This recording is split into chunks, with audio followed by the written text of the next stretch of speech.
Saya sendiri tamat hari Sabtu, lulus. Hari Senin langsung disuruh harus latihan militer, menjadi dokter sukarelawan Dwikora. Suami saya sukarelawan Trikora. Tapi dia waktu itu sudah missing in action. Ternyata 3 bulan kemudian pada bulan November, hidup lagi, ditemukan, masuk kota di Merauke, dan akhirnya persetujuan kedua keluarga kami menikah. Itulah yang saudara lihat itu. Anyway, ini hanya berarti bahwa kalau memang jodoh, hanya Tuhan yang menentukan. You jadi suami istri atau tidak, dan kami diberkati dengan 3 anak, 5 cucu sekarang. Slide. Saudara-saudara, setelah itu kami ke Flores. Saya waktu itu, begitu habis latihan militer, dinaikkan dalam Hercules. Saya tidak tahu kemana, saya tidak tahu ND itu di mana, saya tidak tahu Flores itu di mana, kecuali dalam peta, ada lihat kecil-kecil gitu.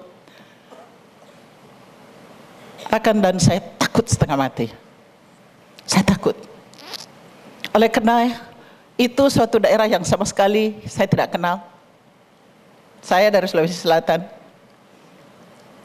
Lumayan dari keluarga yang oke, tidak pernah susah lah rasanya.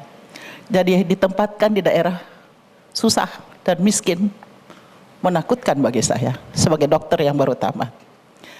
Dan kalau sekarang itu bisa satu puskesmas 3 dokter, waktu itu di seluruh kabupaten hanya kami berdua dokter. Semua kabupaten lain di Flores hanya 1 dokter di seluruh kabupaten. Saya bersyukur, kami suami istri, jadi saya kepala rumah sakit, suami saya kepala dinas, dan sekaligus dokter tentara. Ternyata setelah 3 tahun, saya tidak perlu takut sama sekali. Karena tidak ada orang yang musuhin dokter. You baik sama orang, orang lebih baik sama you. Tidak ada orang yang berpikir berbuat jahat terhadap dokter. Jadi saya bersyukur, oleh karena saya belajar banyak. Slide. Setelah 3 tahun, saya sebenarnya kepingin jadi dokter kebidanan. Oleh karena waktu itu, kami di tempat yang sangat konservatif Muslim, di ND. Itu ND waktu itu, untuk ke Surabaya, hanya ada 2 kesempatan. Sekali sebulan ada kapal Ratus Rosari, dan ada 1 kapal lagi, dan itu 3 hari 2 malam, atau kadang-kadang 4 hari 2 malam baru sampai di Surabaya.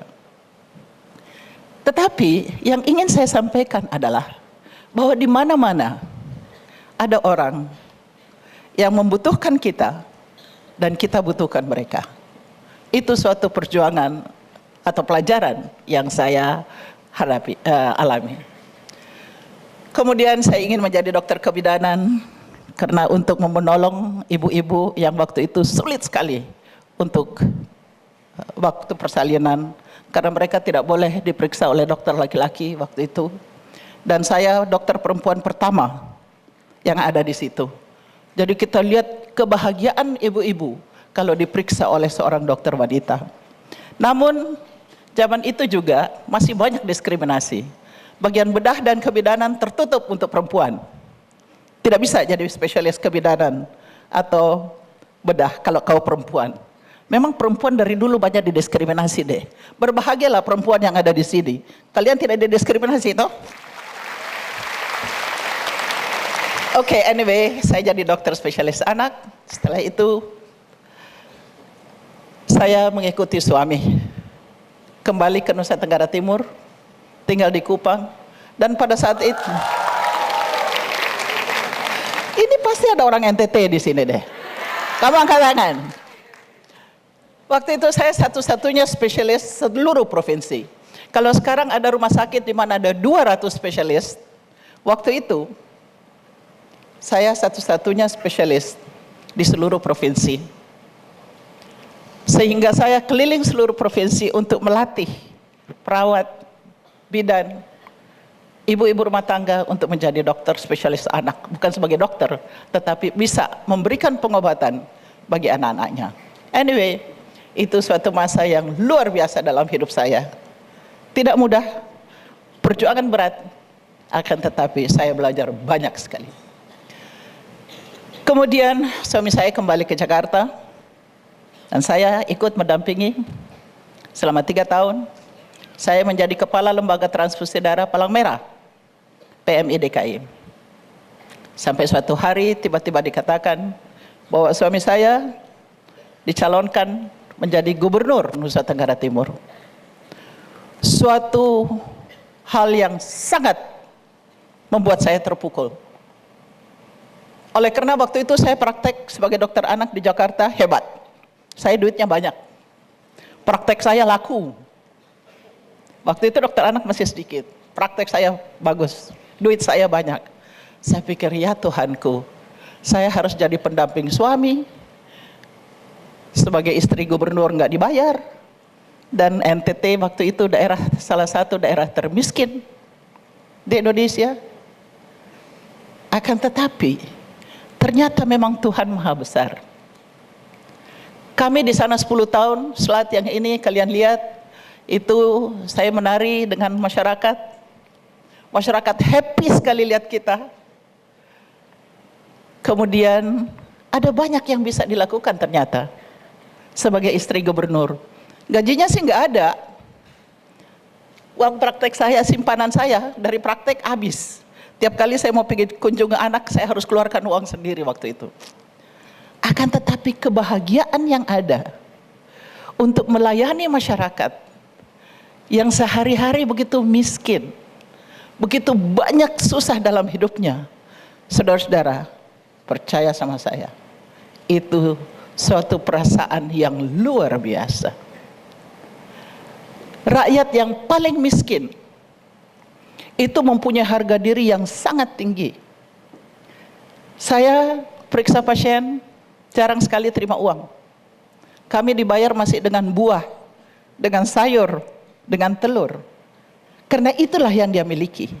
Akan tetapi itu sangat membanggakan.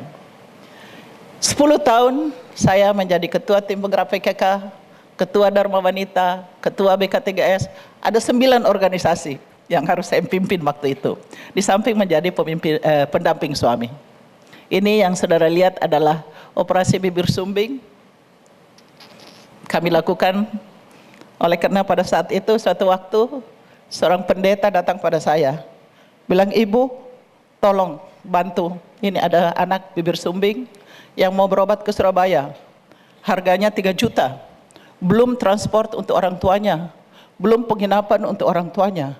Saya bilang, ya Tuhan, mengapa harus begini? Sehingga saya bujuk dokter bedah plastik dari Jakarta. Saya katakan, saya tidak bisa bayar ya, tapi saya janji saya doakan supaya kau masuk surga. Kami kumpul semua anak-anak yang bibir sumbing, dan mereka diberikan pelayanan gratis. Sehingga dengan demikian, cerita yang sangat mengharukan, banyak. Tapi itu kita perlu sepanjang hari, dan kalian tidak punya waktu sepanjang hari. Ini adalah ketika kami mendapat penghargaan Magsaysay Award. Saya belum pernah dapat penghargaan, 35 tahun saya pegawai negeri sipil, sebagai dokter belum pernah dapat penghargaan. But that's okay, rakyat yang menghargai. Tetapi dapat penghargaan dari Filipina, Magsaysay Award. Lanjut.